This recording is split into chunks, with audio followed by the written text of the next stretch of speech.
감사합니다. 오늘 사실은 이제 새신자 초청 주일인데 새신자는 없습니다.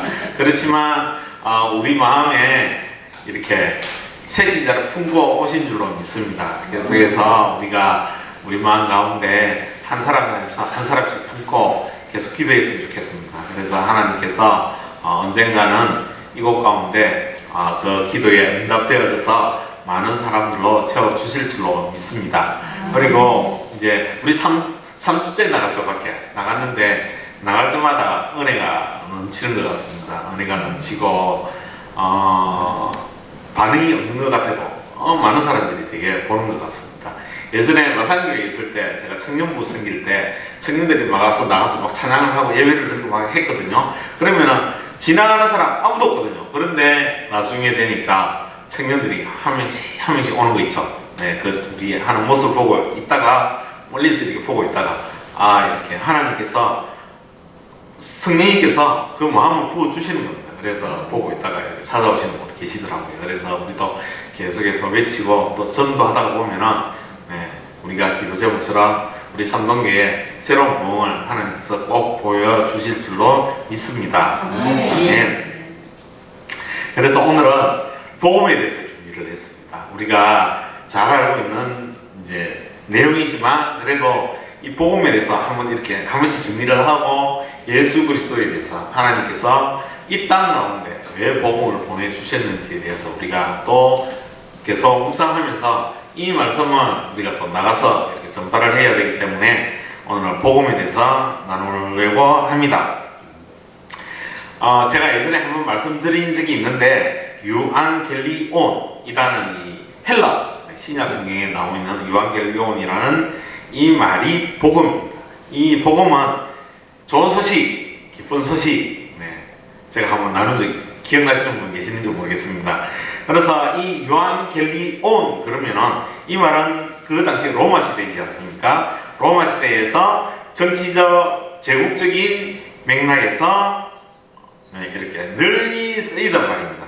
이 말은 어떤 말이냐면 황제가 태어났을 때 황제는 그 당시에 신과 같은 존재거든요. 그래서 황제가 태어났다. 그래서 신이 다시 태어났다. 이런 엄청난 소식을 전하기 위해서 유앙겔리온 이렇게 사용했습니다. 그리고 황제가 또 즉위할 때 그리고 전쟁에서 승리했을 때 이 유앙겔리온이라는 말을 썼습니다. 그래서 이 말이 그 주전 그러니까 예수님 오시기 9세기 전 900년 전에 그때 비문에 보면은 이 로마 황제가 태어났다.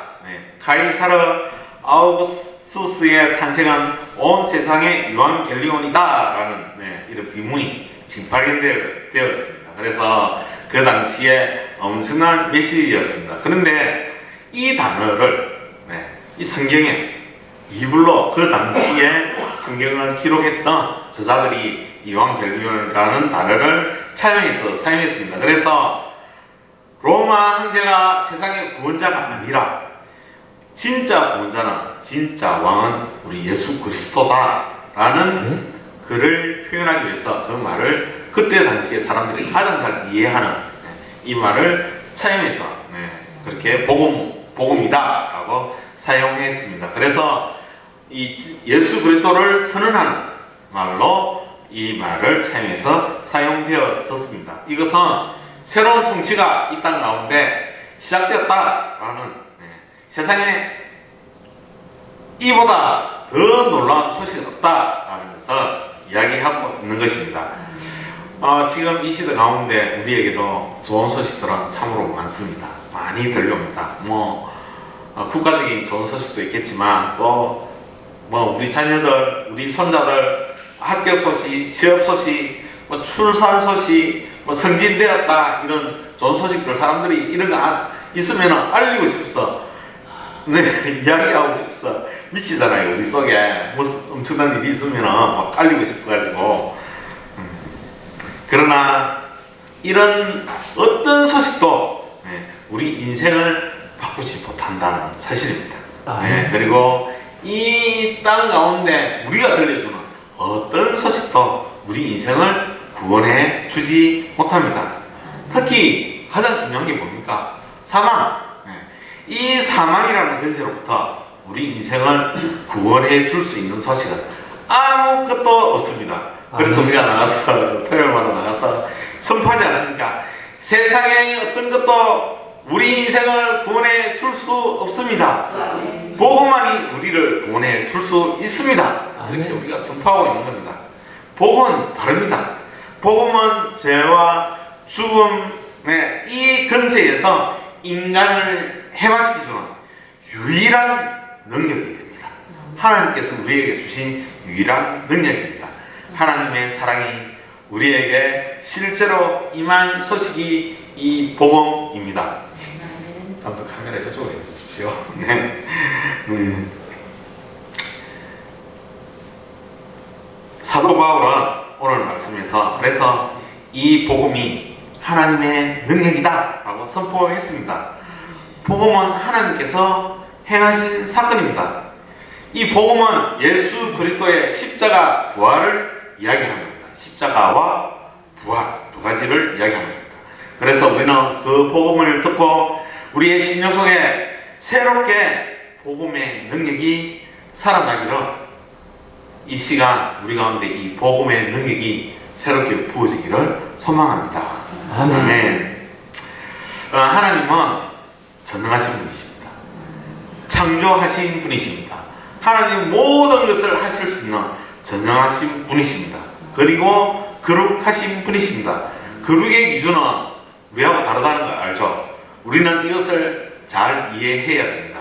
우리가 생각하는 거룩과 하나님께서 생각하는 거룩은 완전 다르다.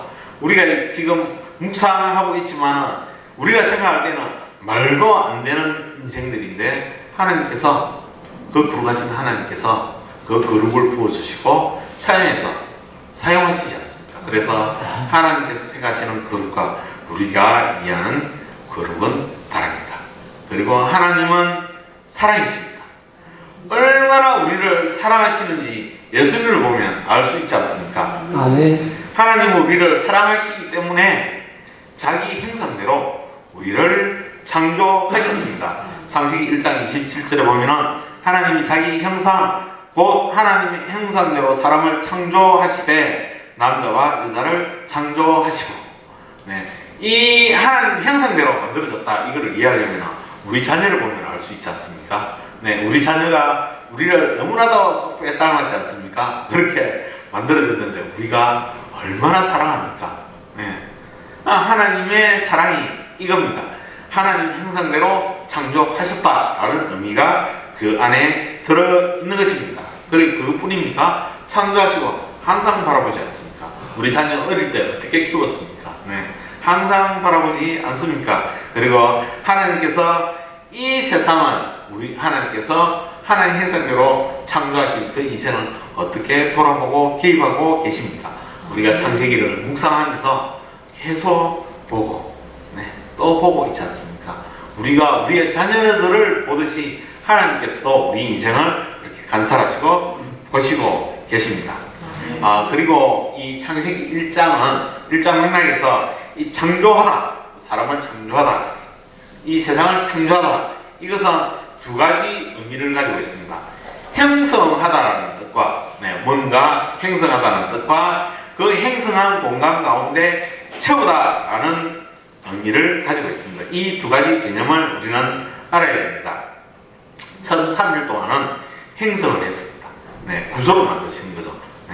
빛, 어둠, 하늘과 바다, 땅 이런 구조를 만드시고 그 다음에 3일은 그 영역 안에 하나님의 주신 그 생명으로 채우셨습니다. 그래서 처음 3일 형성 과정은 형성되지 않은 것과 형성된 것은 혼돈, 흑암이 이렇게 가득 찬 이 혼돈 가운데 뭔가 이렇게 나누어서 하나님께서 분리를 통해서 형성해 주셨습니다. 그래서 빛과 어둠을 나누시고 분리시키시고 또 하늘과 물을 나누시고 물과 바다를 나누시고 그래서 하나님께서는 그렇게 분리하면서 첫 3일 동안 이 행성은 질서를 만드신 것입니다. 이 세상이 어떻게 이렇게 돌아가라 이렇게 질서를 만드시고 그 분리와 그 질서 가운데 하나님께서 다음 3일에 체험 과정을 통해서 생명을 채워주셨습니다. 아멘. 우리도 그 가운데 태어난 생명체입니다.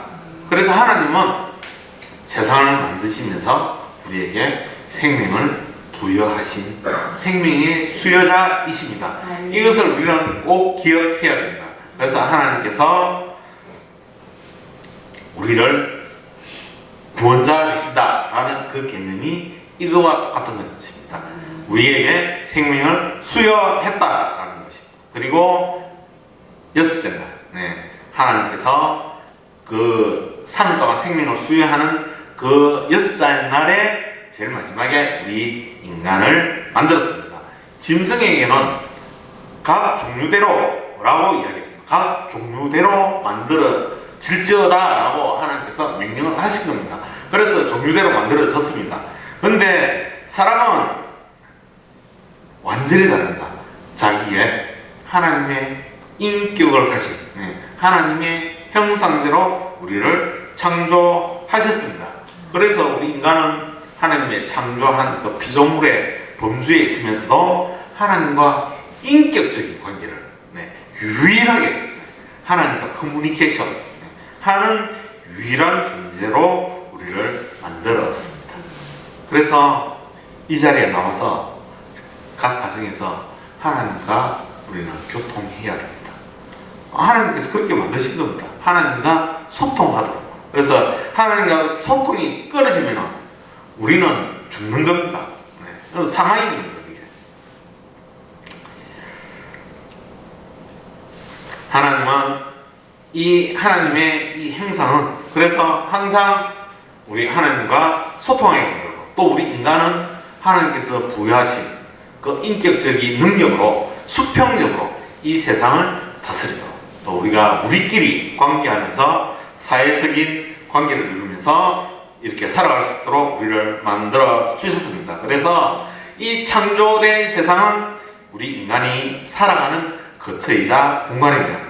이 인간은 이 세계 속에서 내다, 나라는 의미를 가지고 창조는 인간 중심적인 관점에서 그래서 하나님께서 바라보시고 이렇게 창조하시고 그렇게 조망되고 있는 것입니다.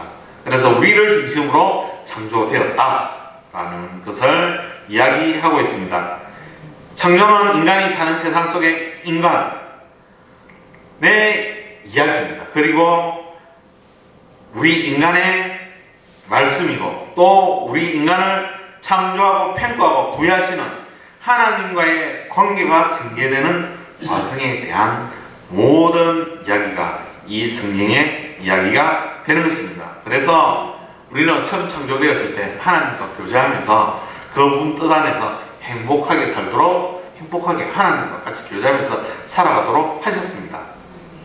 그래서 에덴 동산에서 하나님과 우리는 이렇게 동행하면서 살아가도록 했습니다. 아담과 하와는 하나님과 동행하는 존재였습니다.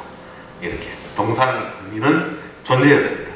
하나님은 그들에게 동산의 모든 것을 주셨습니다. 그런데 우리 인간은 어땠습니까? 그렇게 해주신 하나님을 신뢰하지 않고 스스로의 길, 이렇게 하나님의 인격적인 것을 부여하니까 우리 스스로가 엄청 대단하다고 생각한 거죠. 그러니까 그 사단의 유혹에 넘어간 겁니다. 그래서 하나님께서는 질서를 부여하시고 하나님께서 우리에게 규범을 주셨습니다. 하나님께 인간에게 양심, 지금도 우리가 양심이 있죠. 세상의 사람들은 성경을 몰라도 하나님의 말씀을 몰라도 양심이라는 것을 가지고 있습니다. 그래서 양심과 규범을 통해서 하나님이 세계를 유지하도록 이렇게 딱 우리에게 못 박아 주셨습니다. 이거는 하고 이거는 하지 말고 하나님께서 말씀하셨습니다. 인간은 문화를 만들어냅니다. 세계적인 이 인류 문화학자들이 도대체 인간이 뭐지? 하고 연구를 했거든요. 연구를 했는데 이 동물하고 다른 게 사람은 문화를 형성한다는 질서, 하나님께서 부여하신 그 질서를 사람들은 그래서 가지고 있는 겁니다. 하나님과 닮은 우리는 창조적인 능력을 가지고 있습니다. 그래서 아무리 외지, 제가 이야기했지만 다 종교가 있다고 그러지 않습니까? 어디를 가더라도 세상에 문명이 한 번도 닿은 적이 없는 그 깊숙한 곳으로 가더라도 이 문명은 문화, 그 공동체 사회를 유지하는 이 규범은 전부 다 있습니다. 그래서 지구상에 있는 모든 인간은 하나님께서 주신 규범을 가지고 있습니다. 우리가 말을 하고 있지 않습니까? 우리가 말을 하죠. 근데 왜 다른 나라 사람 말을 못 알아듣습니까? 문법, 규칙이 있습니다. 우리나라 문법이 따로 있고 일본어 문법이 따로 있고 영어, 평생 배워도 하지 못하는 이 영어도 문법이 따로 있습니다. 그래서 우리가 이 문법 때문에 그 나라마다 각각 문법이 있기 때문에 커뮤니케이션이 잘 이루어지지 않습니다. 그렇지만 우리는 대한민국 이 공동체 안에서 우리의 문법을 따르기 때문에 커뮤니케이션이 다 이루어지는 것입니다. 이 문법을 따르지 않으면 우리는 이 땅에서 살 수 없습니다. 커뮤니케이션은 못하는데 어떻게 살 수 있습니까? 못 사는 거죠. 그래서 법규범은 인간의 세상이 원래부터 있는 것입니다. 하나님께서 그렇게 창조하셨기 때문에 여호와 하나님이 그 사람을 이끌어 에덴 동산에 두어 그것을 경작하며 지키게 하시고 여호와 하나님이 그 사람에게 명하여 이르시되 동산 각종 나무의 열매는 내가 임의로 먹되 선악을 알게 하는 나무의 열매는 먹지 말라. 내가 먹는 날에는 반드시 죽으리라. 하나님께서 인간 세상에 부여하신 규범입니다. 이게 하고 하지 마라. 이 규범 안에서 지키고 살아가도록 이 인간과 커뮤니케이션 하는 하나님과 대화하고 커뮤니케이션 하는 이 규범을 만드셨습니다. 사람하고만 하나님과 커뮤니케이션 한다고 제가 이야기했습니다. 이렇게 하나님과 대화할 수 있도록 규범적인 문화를 사람에게만 허락하셨습니다. 우리는 동물이 아닙니다. 이것은 하나님의 창조를 유지하는 인간과의 관계입니다. 그런데 이 최초의 인간은 이것을 지키지 못했습니다.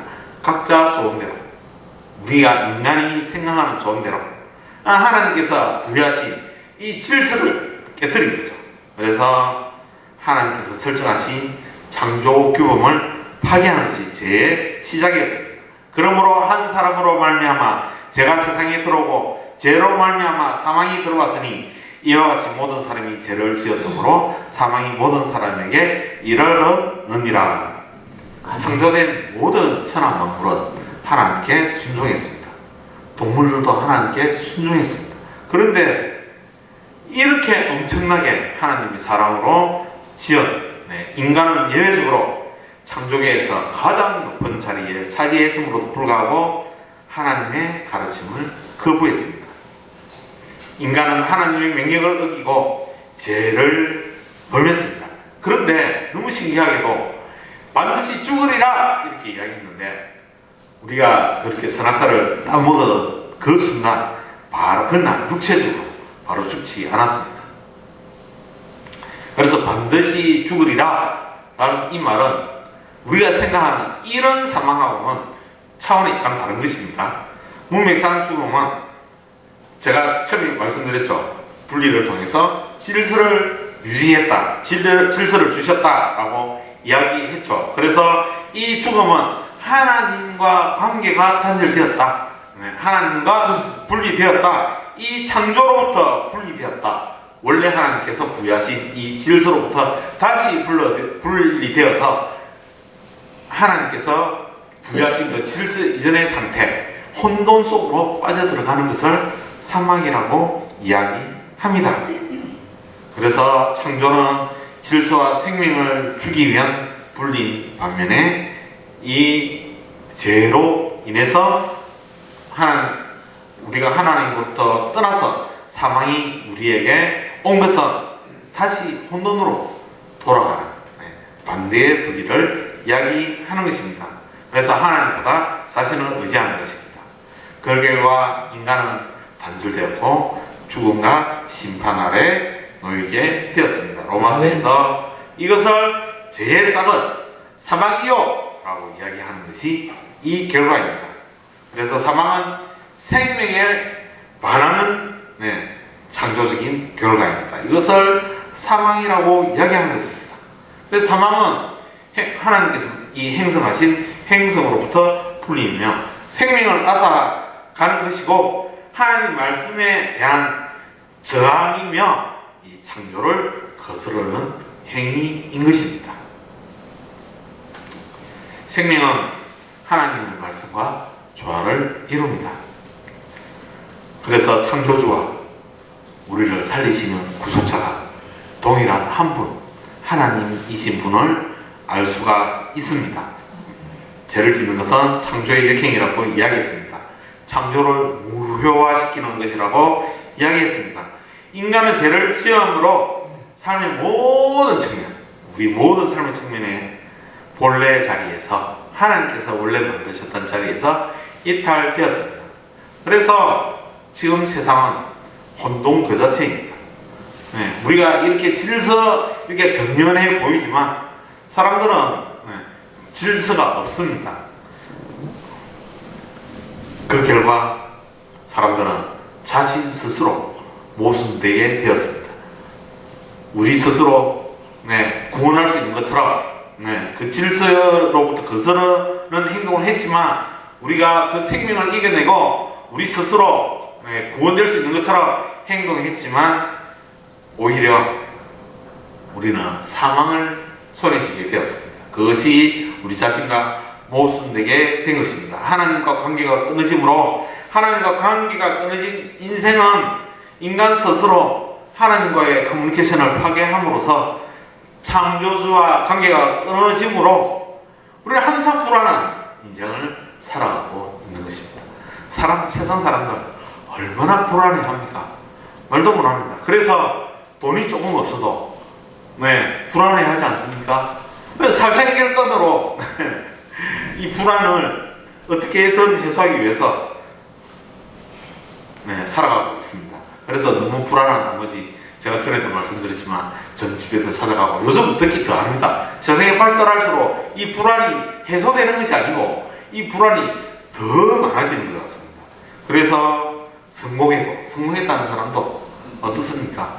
항상 불안해하고 허전해하고 뭔가를 소유해도 허전하고 뭔가 사람들과 관계를 맺어도 이 돌았으면 우리 가운데 채워지는 것이 아니고 공허함으로 우리 안에 가득하게 됩니다. 그래서 우리는 하나님 없이 결코 우리는 평안을 누릴 수가 없습니다. 아멘. 아멘. 이 시간 우리가 하나님과 함께하는 그 평안이 부어지기를 축복드립니다. 아멘. 우리는 하나님과 교제할 때 진짜 평안을 얻을 수 있습니다. 우리의 마음을 이 불안으로부터 떠나게 하는 분은 하나님이십니다. 그래서 하나님 앞에 기도하며 나아가야 됩니다. 하나님의 사랑과 창조의 핵심이 사랑입니다. 사랑과의 끊어진 커뮤니케이션 계속 유지하기 위해서 하나님은 죄로 타락한 우리 인생을 그래도 포기하지 않으셨습니다. 이렇게 하나님의 이 부여하신 질서를 거스르는 행위를 했음에도 불구하고 하나님께서는 그때 별명께 저주하면서도 소망을 남겨두셨습니다. 하나님께서 우리를 창조하시고 특히 사람을 창조하시고 심히 좋았더라. 그냥 좋았더라가 아니고 심히 좋았더라 라고 표현을 한 이 관계를 하나님께서는 그래도 회복시키시기를 원하십니다. 그래서 복음, 이 복음의 빛을 우리에게 비추기 시작합니다. 이 관계를 회복시키기 위한 이것이 복음입니다. 하나님과 관계를 회복시키는 것이 복음입니다. 하나님께서는 사람과의 관계를 예전처럼 유지하기 위해서 홍수 사건도 사용하시고 또 이스라엘 민족이 바벨론에 멸망한 사건도 다 이것과 관계가 있습니다. 하나님과 이 커뮤니케이션을 회복시키기 위해서 하나님께서 그 모든 사건들을 사용하신 것입니다. 사랑하는 인간과 피조물 간의 책임 있는 관계를 전쟁의 상태로 변화시켰습니다. 그래서 하나님께서 뱀에게 선언하신 것입니다. 저주를 선언하십니다. 내가 너로 여자와 원수가 되게 하고 내 후손도 여자의 후손과 원수가 되게 하리니 여자의 후손은 내 머리를 상하게 할 것이요 너는 그의 발꿈치를 상하게 할 것이니라 하시고 저주하셨는데, 이상하게도 이 저주에는 저주만 있는 것이 아닙니다. 하나님께서 이렇게 하나님의 저주 안에는 우리 인간을 저주하면서도 하나님께서는 항상 그 안에 소망을 이렇게 딱 심겨 놓으십니다. 그래서 이 저주는 100% 저주가 아니고 소망과 함께 우리에게 하신 말씀입니다. 아멘.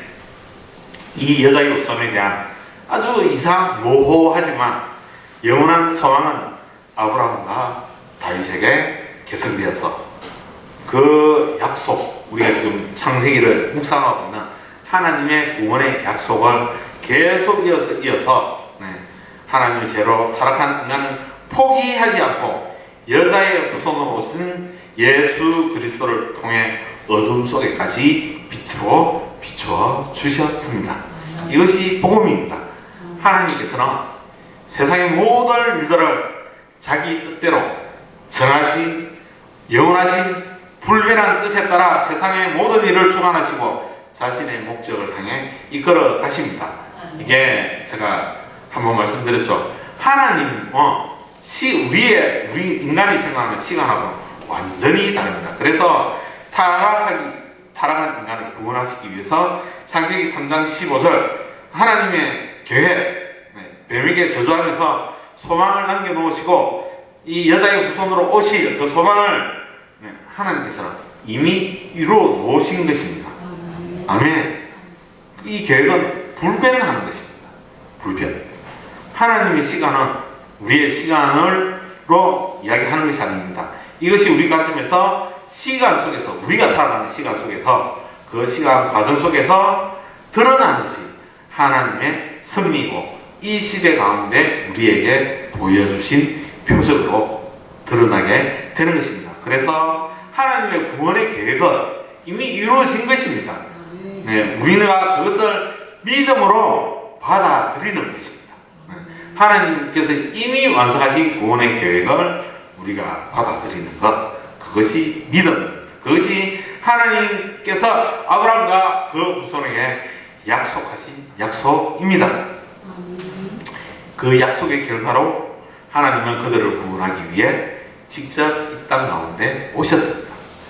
하나님께서 사람의 몸을 입고 그 말씀이 태초에 계셨던 그 말씀이 육신의 몸을 입고 이 땅 가운데 오신 분이 예수 그리스도이십니다. 아멘. 아멘. 그분은 죄가 없으시지만 하나님의 아들이시지만 우리를 죄로부터 하나님과 단절된 우리를 다시 회복시키기 위해서, 다시 살리기 위해서 우리를 대신하여 십자가에 죽으셨습니다. 그래서 우리가 받아야 될 모든 행위가 하나님과 다시 관계가 되기 위해서, 커뮤니케이션 되기 위해서 우리가 받아야 될 모든 행위를 예수님께서 대신 지셨습니다. 그래서 그거를 로마서 5장 8절에는 우리가 아직 죄인되었을 때에 그리스도께서 우리를 위하여 죽으심으로 하나님께서 우리에 대한 자기의 사랑을 확증하셨다라고 이야기하고 있습니다. 예수 그리스도의 십자가는 하나님께서 죄인된 우리를 얼마나 사랑하시는지를 보여주는 사랑입니다. 사랑의 최고의 사랑의 절정, 하나님의 공의와 사랑이 만나는 유일한, 하나님은 심판을 하셔야 되거든요. 하나님 죄를 심판하셔야 되거든요. 그런데 하나님께서 그 공의를 행하시는 그 공의와 하나님 우리를 사랑하시는 그 회복이 딱 만나는 지점이 예수 그리스도이십니다. 그리고 이 예수님은 3일 만에 십자가에 달리신 지 3일 만에 부활하셨습니다. 아멘. 이 부활이 우리의 소망입니다. 우리의 소망. 우리는 사망으로부터 승리하신 그 부활의 소망을 가진 자들입니다. 그래서 죽음, 우리에게 다가올 죽음 결코 두려워하지 마십시오. 우리에게는 하나님께서 주신 부활의 소망이 우리에게 있습니다. 이것을 꼭 믿으시기 바랍니다. 아멘. 예수 그리스도의 십자가와 부활, 이것이 바로 복음의 핵심입니다. 십자가를 통해서 하나님과 단절된 이 관계가 회복되고 우리에게 찾아온 이 상황이 원래대로 다시 회복되어서 우리에게는 더 이상 이 땅의 고통 그리고 우리가 짊어진 이 상황이 다 떠나가게 된 것입니다. 예수 그리스도의 복음을 믿는 믿음으로 우리는 예수 그리스도의 죄와 사망의 권세를 깨트린 승리를 우리는 소유할 수 있게 되었습니다. 영접하는 자, 곧 그 이름을 말하는 자들에게는 하나님의 자녀가 되는 권세를 주셨으니 우리는 예수님과 같이 부활해서 그 영원한 생명 가운데, 그 천국 가운데 들어가서 하나님과 영원한 생명을 누릴 수 있게 되었습니다.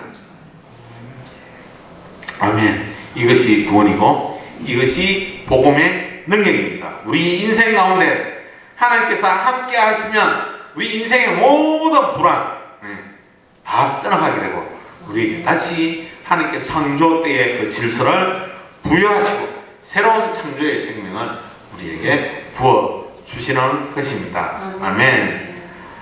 사랑하는 성도 여러분, 예수 그리스도께서 우리를 살리신 그 영원한 생명 안에 우리 함께 합시다. 아멘. 아멘. 복음은 매일의 우리의 삶을 변화시켜 주시는 하나님의 능력이 됩니다. 우리를 새롭게 하시고 죄와 죽음의 권세를 이기는 능력을 우리에게 부어 주셨습니다. 우리가 연약할 때 우리에게 용기를 주십니다. 우리가 실패할 때 복음은 다시 우리가 일어설 힘을 우리에게 부어 주십니다. 우리가 상처받았을 때 복음은 우리를 위로해 주십니다. 그것은 하나님과 다시 관계가 회복되어서 하나님과 커뮤니케이션 할 수 있기 때문에 그렇게 된 것입니다. 우리 그제 금요 기도회 밤에도 계속 기도했습니다. 엄청 뜨겁게 기도했거든요. 예수님은 우리 가난한 마음 가운데 찾아오십니다. 우리 상처 입은 영혼 상한 심령 가운데 함께 하십니다. 예수 그리스도의 이름이 복음입니다. 복음으로 우리는 그 예수 그리스도의 승리를 누릴 수 있게 된 것입니다. 그 부활의 소망 때문에 우리는 담당하게 이 세상 가운데 살아갈 수 있게 된 것입니다. 복음만이 사람을 살릴 수 있습니다. 아멘. 복음만이 우리를 다시 이 땅 가운데 영원한 생명을 소유하고 살아가게 할 수 있습니다. 아멘. 그분의 영원한 생명 가운데 다시 오신 예수 그리스도 그분과 함께 우리는 거하게 되었습니다. 여러분들은 심판에서 벗어나서 진짜 참된 생명을 누리게 되었습니다. 그 은혜, 그 소망이 오늘 이 시간 우리 가운데 부어졌습니다. 그래서 사도 바울은 감옥에서 그 힘든 감옥 가운데서도 고난 중에서도 복음을 이것 때문에 내가 이렇게 부끄러움을 당했다. 복음 때문에 내가 이렇게 힘들어졌다. 이런 복음을 부끄러워하지 않았습니다. 왜냐하면 복음이 지금은 갇혀있는 것 같지만 그를 살렸기 때문입니다. 복음이 그에게 생명을 부어주기 때문입니다. 오늘 우리도 이 복음 꼭 붙들기를 축복드립니다. 아멘. 그래서 절망과 불안, 상처와 분열이 만연한 이 세상 가운데 가장 필요한 것이 새로운 생명, 이 복음입니다. 그래서 우리가 복음을 전파하는 것입니다. 내일 죽는 우리 사형수 이야기 많이 듣지 않습니까? 이 사형수는 소망이 없습니다. 그렇지만 이 사형수에게 영원한 생명이 부어졌다고 생각해 보십시오. 10년 뒤의 소망, 20년 뒤의 소망이 아닌 영원한 소망, 그 자신감이 그 삶 가운데서 드러나게 되어 있습니다. 우리는 이 영원한 생명을 소유한 자들입니다. 그래서 이 땅 가운데 정말 자신감으로 이 생명을 소유한 자로 하나님의 영광을 드러내는 자로 살아가기를 축복드립니다. 아멘. 이 복음을 모르는 자들에게 이 복음을 전하는 자로 우리를 불러 주셨습니다. 이 생명의 복음 꼭 함께 전하면서 이 땅 가운데 하나님의 이 생명의 어둠 가운데 갇힌 모든 자를 구원하는 그 구원자의 삶을 우리 한 사람 한 사람 살아가기를 축복드립니다. 아멘.